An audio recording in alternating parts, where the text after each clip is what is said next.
Hi there. My name is Jordan Belgrand, and this is the next lecture in the series of Three Treasures. We're going to talk today about the six evils. It's a bit of a funny one, and I'm sorry if you've been subscribing, and it's been a while since I posted. I've been extremely busy, and I did a recording of this, but the quality of it wasn't any good, so I splashed it. And then I've tried again, and during that time I got interrupted. And so here I am trying again. So I hope this one, third time's a charm, but it's almost like someone doesn't, or something doesn't want me releasing this to the public. So let's just start with the six evils and then get down to the pragmatism of it. If we look at these six evils, they're inherently not evil in and of themselves. It's when you take them to their extreme that they can be destructive to your body. And we look at that. We've got wind, cold, heat, dampness, dryness, and fire. I'm just rattling them off because, as I've mentioned, these talks are based on a book that you can you're free to buy or take from the library and that sort of thing, and you can read up on each one of those. You can also look on the internet for those terms with the six evils and see how it interrelates to the food you eat and your environment, also the seasons, etc. I just want to give you some things that are just very pertinent to our modern society, things you want to avoid in your life because they'll lead to chronic illness. And secondly, if you're practicing Qigong or even just, exercising, you do not want these things in your vicinity. So let's get started with that. Let's start with Qigong and go that way. One thing is with Qigong, you want to have fresh air. So if you're in a polluted environment, that's like a no-go, because you don't want to be near any type of sewage or a bin, or if there's different things, chemicals or something that are being burnt or in the air. You don't want to be inhaling any of that. You want to be bringing into your body the freshest type of oxygen there is. Just so you know, the trees themselves release most oxygen early in the morning up to around midday, and then they close off. So you're not going to get the same benefits in the afternoon. And in the nighttime, they release carbon dioxide, not oxygen. So just something to keep in mind if you think you're going to go out in the nighttime and practice. Another thing with Qigong, it is Qi, which is energy. So it's energy work, and that is to do with the electromagnetic radiation that is naturally generated from your body and also from nature. That can be water, the streams themselves, it can be the trees around you, the earth, and the ionosphere and stratosphere. So in these cases, we want to connect into those and rejuvenate with the Hertz cycle of nature. What we don't want is other Hertz cycles interrupting that pattern. And things that would interrupt that pattern are, say, your mobile phone. I don't have to put on my mobile phone. You know what they look like. They have both Wi-Fi and cellular. So you don't want to be near a cell tower when you're doing this thing. You also don't want to be near electrical cables or have them bouncing around. There are cases, especially of those ginormous ones you see that sometimes run through the highways and so forth. People sometimes have their houses stacked under those, and there have been reports of people living in those vicinities getting greater numbers of cancer in comparison to the general populace.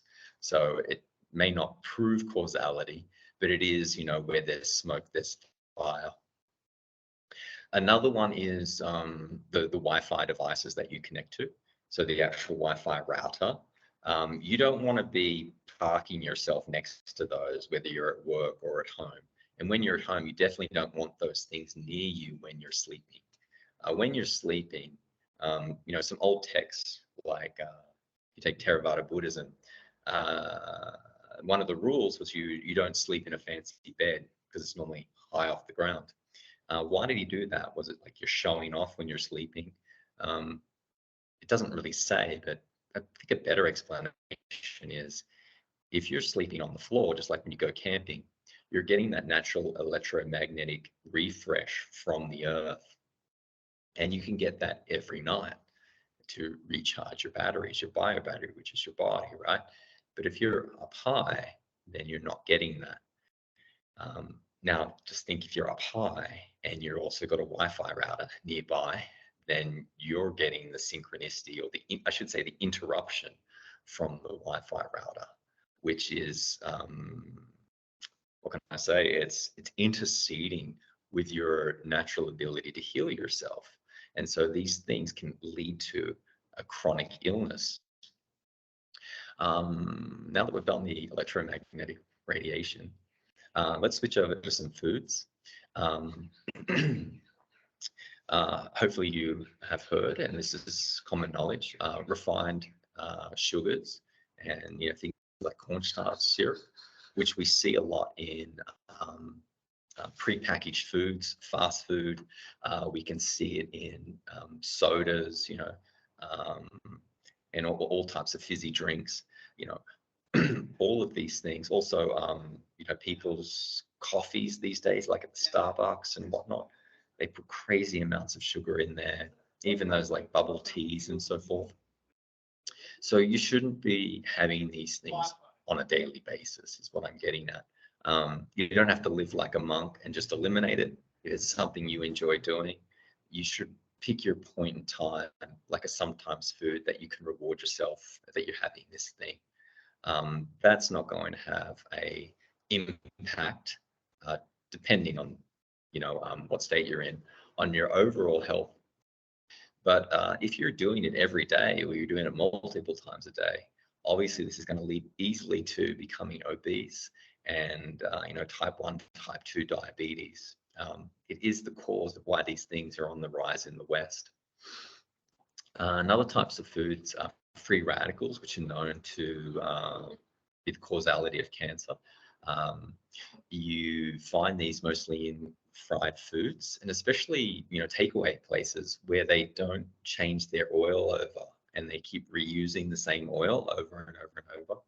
It's going to be pumping basically these free radicals into your body.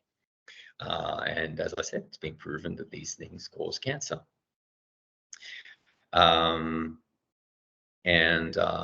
If you're doing, your Qigong for health, or you're exercising, and a good thing, the word to exercise, like exercise a demon.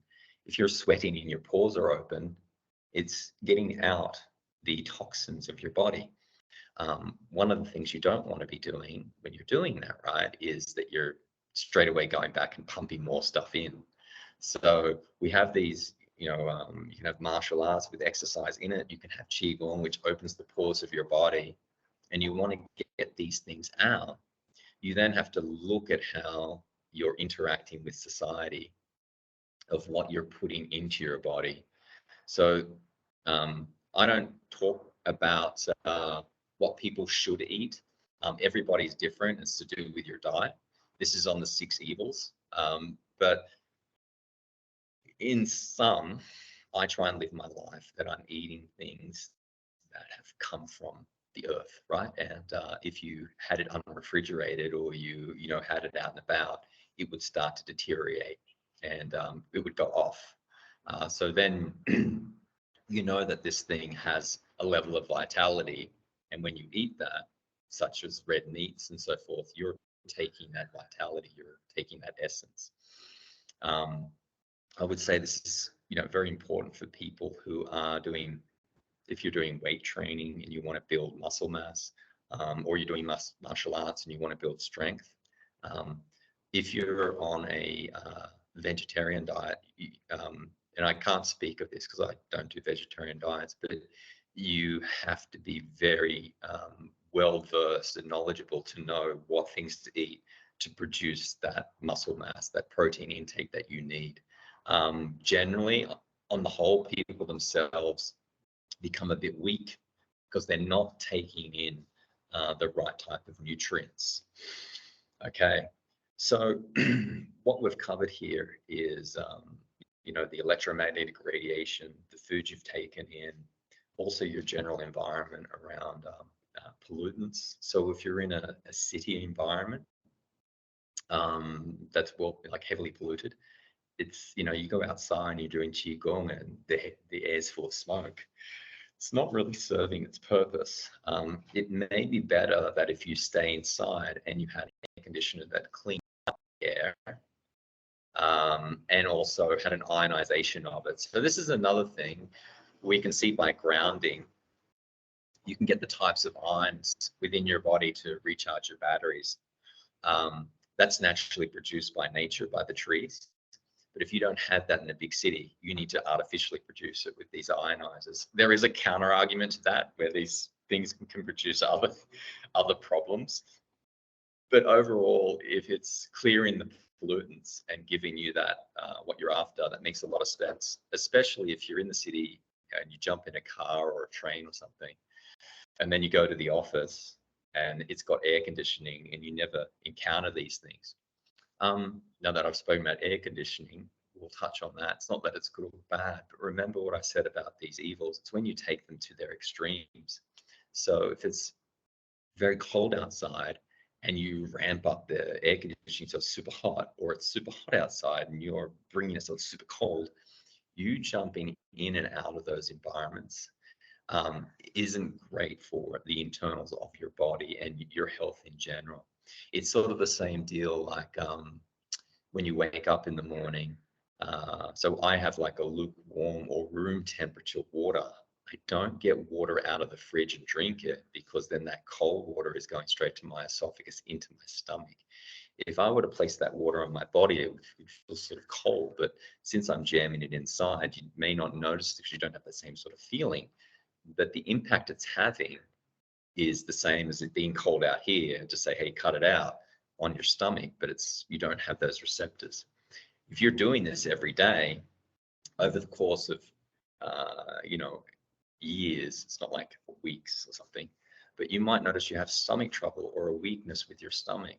So you need to, look at these things and make sure you're not jumping around by too hot, then to too cold, and then to too cold, and then to too hot. It doesn't mean you can't have like a Coke with ice in it.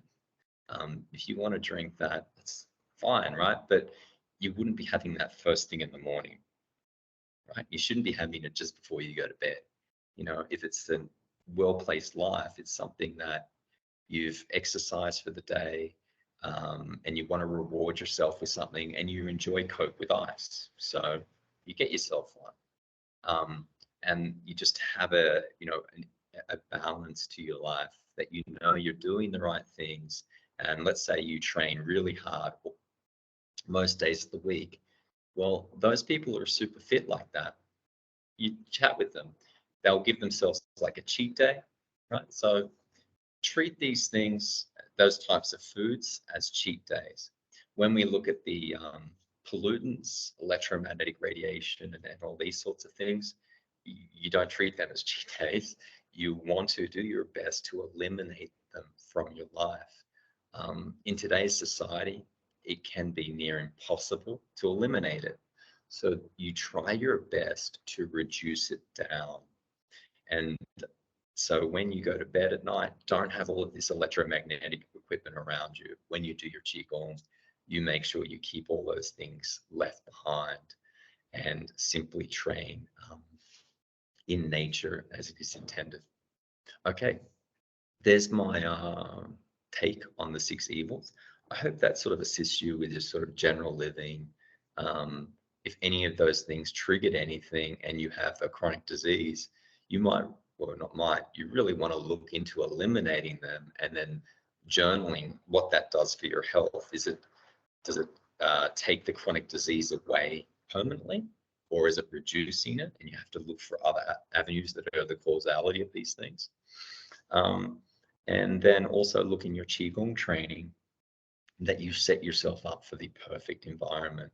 And I'm going to just quickly describe that from worst to best. Obviously, the worst would be in a big city environment like a New York. I used to live in New York.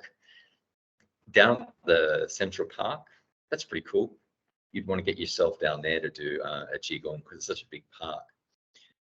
From that, you'd have like smaller cities, and then, you know, towns, then the countryside, and then say the mountains. So places that are completely uninhabited, that have mountain streams, fresh forests, clean air. You know, you don't have Wi-Fi or cellular reception. These are the idealistic places, and you might not get them all the time. Some of you may watch this and you might, right? Who knows? You might own a cabin or something. So you're extremely lucky for your Qigong training to have that. But if you don't, you want to bring yourself to the best environment on that scale that I've just given you. All right. You take care, and I'll bring out the next video after this, dealing with the 7 emotions.